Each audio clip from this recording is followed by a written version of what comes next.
Hey everybody, we just arrived at the lease. This is a tank battery. We're gonna do a little work today on some dump valves. I don't know if you've ever worked on a dump valve, but I haven't, so it's gonna be new. Rick's leading the way on this one.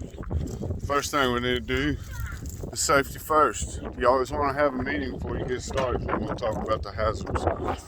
Today's hazards. It's gonna be pressure on our lines. We've got a lot of chemicals in there. You've got salt water, you've got oil. Salt water's not too bad for you. It burns a little bit, but you definitely don't want to get it on you. What we've got to do is follow out these lines because we're going to be rebuilding this dump valve out here.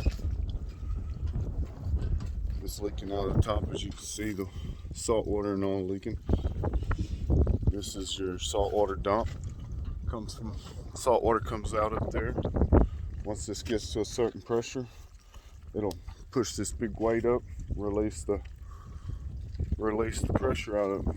We've also got to rebuild this one over here. This is your oil dump. See, we've got oil leaking out of this one. Pretty simple stuff. Water dump, oil dump. We've got some rebuild kits coming in just a little bit. We're waiting on the pumper to get here with some supplies, but while we're doing it, we're gonna kind of gather up our tools. Things we're gonna need for this: we'll need a shop hammer, wire brush, your thread dope, some Teflon, pipe wrenches. We'll also need some sockets and probably some boxing wrenches to take all the stuff off the top. May need a screwdriver or something to take the rubbers and O-rings that are inside there out.